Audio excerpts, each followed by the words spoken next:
ಹರೇ ಕೃಷ್ಣ, ಹರೇ ಶ್ರೀನಿವಾಸ.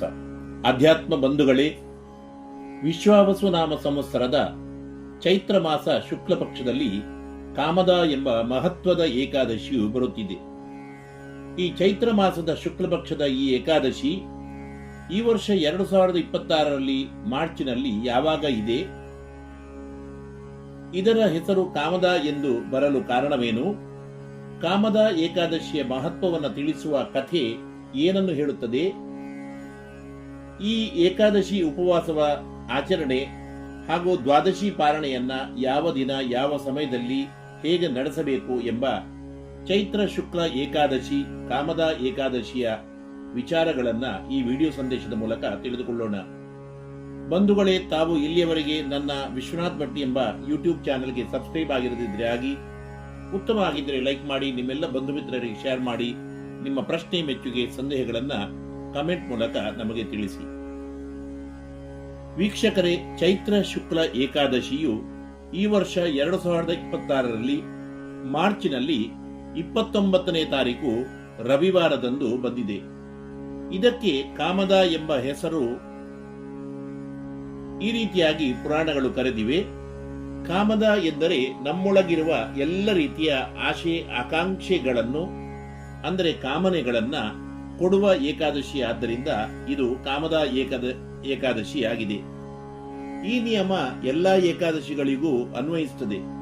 ವರ್ಷದ ಎಲ್ಲಾ 24 ಏಕಾದಶಿಗಳು ಕೂಡ ಶ್ರೇಷ್ಠವಾಗಿದ್ದು ಕಾಮದಗಳೇ, ಅಂದರೆ ನಮ್ಮೆಲ್ಲ ಕಾಮನೆಗಳನ್ನ ಕೊಡುವಂತದ್ದೇ ಆಗಿದ್ದರೂ ಕೂಡ ವಿಶೇಷವಾಗಿ ಈ ಏಕಾದಶಿಯನ್ನ ಕಾಮದ ಎಂದು ಕರೆಯಲು ಕಾರಣ, ಈ ಚೈತ್ರ ಮಾಸ ವರ್ಷಾರಂಭದ ಮಾಸ ಆಗಿದ್ದು ಈ ಸಮಯದಲ್ಲಿ ಪೂರ್ಣ ಪ್ರಕೃತಿ ನಿಸರ್ಗ ಪ್ರಪಂಚಕ್ಕೆ ಹೊಸತನವನ್ನ ಕಾಣುವ ಆಶೆ ಇರುತ್ತದೆ. ಅಂದರೆ ಈ ಮಾಸದಲ್ಲಿ ಚೇತನಾತ್ಮಕವಾದ ಪ್ರಪಂಚಕ್ಕೆ, ಜೀವರಾಶಿಗಳಿಗೆ ತಮಗೆ ನವನವೀನತೆಯನ್ನ ಪಡೆಯಬೇಕೆಂಬ ಕಾಮನೆ ಹೆಚ್ಚಾಗಿ ಉಂಟಾಗ್ತದೆ. ಆದ್ದರಿಂದ ಹೊಸ ಚಿಗುರು, ಹೊಸ ಬೇರು, ಹೊಸ ಬಾಳನ್ನ ಪಡೆಯಬೇಕೆಂಬ ಹಂಬಲ ಚಿಗುರುವ ಮಾಸ ಚೈತ್ರ ಮಾಸ. ಆದ್ದರಿಂದ ಈ ಮಾಸದಲ್ಲಿ ಬರುವ ಏಕಾದಶಿಗೆ ಕಾಮದ ಎಂದು ವಿಶೇಷವಾಗಿ ಪುರಾಣಗಳು ಕರೆಯಲು ಕಾರಣ ಇರಬಹುದು. ಸಾಕ್ಷಾತ್ ಶ್ರೀಕೃಷ್ಣ ಪರಮಾತ್ಮ, ಧರ್ಮರಾಜ ಮುಂತಾದ ಪಾಂಡವರಿಗೆ ಈ ಏಕಾದಶಿ ವ್ರತದ ಮಹಿಮೆಯನ್ನ, ಈ ಏಕಾದಶಿಯನ್ನ ಹೇಗೆ ನಡೆಸುವುದು ಎಂಬ ವಿಚಾರವನ್ನು ಕೂಡ ತಿಳಿಸುತ್ತಾನೆ. ಶ್ರೀಕೃಷ್ಣ ಧರ್ಮರಾಜಾದಿಗಳಿಗೆ ಇದನ್ನು ತಿಳಿಸುತ್ತಾ, ಒಂದೊಮ್ಮೆ ಪಾತಾಳ ಲೋಕದಲ್ಲಿ ನಾಗಗಳಿಗೆ ಒಡೆಯನಾದ ಪುಂಡರೀಕನೆಂಬ ಮಹಾ ನಾಗರಾಜನ ಆಸ್ಥಾನದಲ್ಲಿ, ಆ ಊರಿನಲ್ಲೇ ಆಗಿನ ಕಾಲದಲ್ಲಿ ಸಂಗೀತ ನೃತ್ಯ ಲೋಕದಲ್ಲಿ ಪ್ರಸಿದ್ಧರಾದ ಲಲಿತಾ ಮತ್ತು ಲಲಿತಾ ಎಂಬ ಪ್ರೇಮ ಜೋಡಿಗಳು, ಪ್ರಿಯ ದಂಪತಿಗಳು ರಸಭರಿತವಾದ ಗಾನ, ನೃತ್ಯ, ಸಂಗೀತದ ಕಾರ್ಯಕ್ರಮವನ್ನ ಆಸ್ಥಾನ ಮಂಟಪದಲ್ಲಿ ನಡೆಸುತ್ತಿದ್ದರು. ಆಸ್ಥಾನದಲ್ಲಿ ಸೇರಿದ ಎಲ್ಲ ಪ್ರಜೆಗಳು, ರಾಜರು, ಮಂತ್ರಿಗಳು ಪ್ರತಿಯೊಬ್ಬರೂ ಕೂಡ ಈ ಉತ್ತಮವಾದ ಸಂಗೀತ ನೃತ್ಯ ಶೈಲಿಗೆ ಮನಸೋತು ಮಂತ್ರಮುಗ್ಧರಾಗಿದ್ದರು.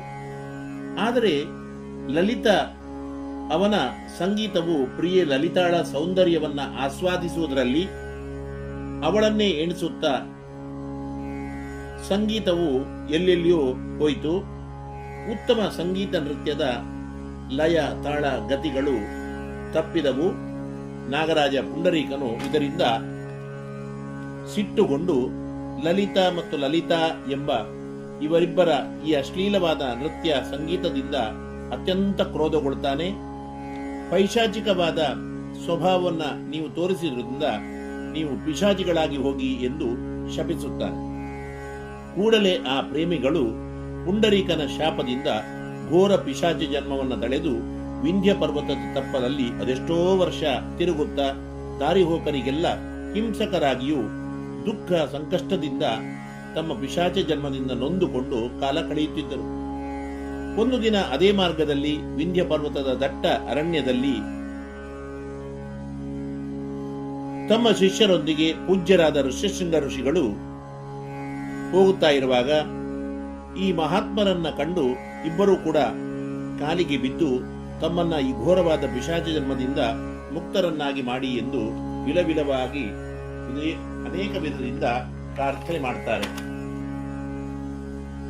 ಮಹಾಜ್ಞಾನಿಗಳಾದ ಋಷ್ಯಶೃಂಗರು ಲಲಿತ ಮತ್ತು ಲಲಿತಾಳ ಈ ರೀತಿಯಾದ ಪಿಶಾಚ ಜನ್ಮವನ್ನ ನೋಡಿ ಮನನೊಂದುಕೊಂಡು ಭಗವಂತನ ಅನುಗ್ರಹವನ್ನ ಅವರಿಗೆ ವಿಶೇಷವಾದ ಆಶೀರ್ವಾದವನ್ನ ಮಾಡ್ತಾರೆ. ನೀವು ಇಬ್ಬರೂ ಕೂಡ ಮುಂದೆ ಬರುವ ಚೈತ್ರ ಮಾಸದ ಶುಕ್ಲ ಪಕ್ಷದ ಏಕಾದಶಿ ಕಾಮದ ಏಕಾದಶಿಯನ್ನು ನಡೆಸಿ ನಿಮ್ಮೆಲ್ಲ ಕಾಮನೆಗಳು ಕೂಡ ಇದರಿಂದ ಪೂರ್ಣವಾಗುತ್ತವೆ, ಭಗವಂತನ ಅನುಗ್ರಹ ಪ್ರಾಪ್ತಿಯಾಗುತ್ತದೆ ಎಂಬುದಾಗಿ ಈ ರೀತಿಯಾಗಿ ಋಷ್ಯಶೃಂಗರು ಹೇಳಿದ್ರಿಂದ ಮಹಾಜ್ಞಾನಿಗಳಾದ ಋಷ್ಯಶೃಂಗರ ಮಾತಿನಂತೆ ಮುಂದೆ ಬರುವ ಚೈತ್ರ ಮಾಸದ ಶುಕ್ಲ ಪಕ್ಷದ ಕಾಮದ ಏಕಾದಶಿಯನ್ನ ಇಬ್ಬರು ಭಕ್ತಿ ಶ್ರದ್ಧೆಯಿಂದ ನಡೆಸಿ ಆ ಭಗವಂತನ ಅನುಗ್ರಹದಿಂದ ಪಿಶಾಚ ಜನ್ಮವನ್ನು ಕಳೆದುಕೊಂಡು ಮತ್ತೆ ಪುನಃ ತಾವು ಪ್ರೇಮಿ ಜೋಡಿಗಳಾಗಿ ಅದೆಷ್ಟೋ ವರ್ಷ ಈ ಭೂಮಿಯಲ್ಲಿ ತಮ್ಮ ಎಲ್ಲ ರೀತಿಯ ಆಶಯ ಆಕಾಂಕ್ಷೆಗಳನ್ನ ಕಾಮನೆಗಳನ್ನ ಪೂರ್ಣ ಮಾಡಿಕೊಂಡು ನಂತರ ವೈಕುಂಠವನ್ನ ಪಡೆದರು ಎಂಬತಕ್ಕಂತಹ ಕಥೆ. ಅದೇ ರೀತಿಯಾಗಿ ಯಾವುದೇ ರೀತಿಯ ನಮ್ಮ ವಂಶದ ಪಿತೃಗಳಿಗೆ ಸದ್ಗತಿ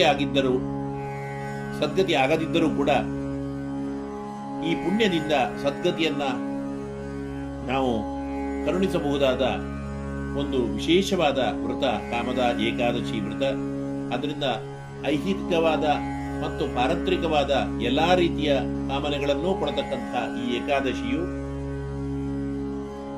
2026ರಲ್ಲಿ ಮಾರ್ಚ್ 29ನೇ ತಾರೀಕು ರವಿವಾರ ಬಂದಿದೆ. ಮುಂಚಿನ ದಿವಸ 28ಕ್ಕೆ ಶನಿವಾರ ದಿವಸ ದಶಮಿ ತಿಥಿ.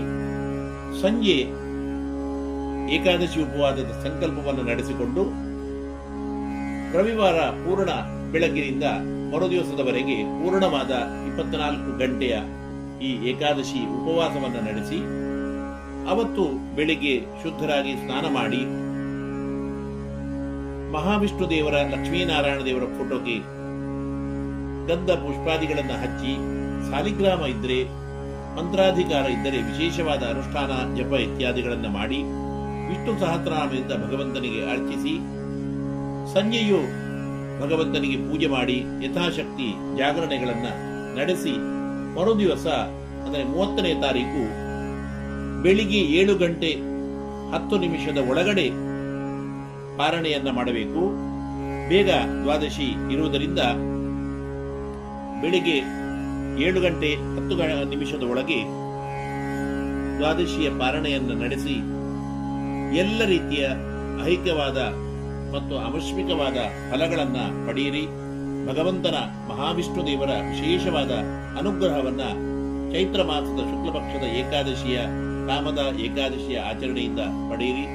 ಪಿತೃದೇವತೆಗಳ ಅನುಗ್ರಹವನ್ನು ಕೂಡ ಪಿತೃಂತರ್ಯಾಮಿ ಲಕ್ಷ್ಮೀ ಜನಾರ್ದನ ವಾಸುದೇವನ ಅನುಗ್ರಹವನ್ನು ಕೂಡ ವಿಶೇಷವಾಗಿ ನೀವೆಲ್ಲ ಪಡೆಯಿರಿ ಎಂಬುದಾಗಿ ಹೇಳುತ್ತಾ ನನ್ನ ಮಾತನ್ನು ಮುಗಿಸುತ್ತೇನೆ. ಜೀವೇಮ ಶರದಶತಂ, ಜೀವೇಮ ಶರದಶತಂ.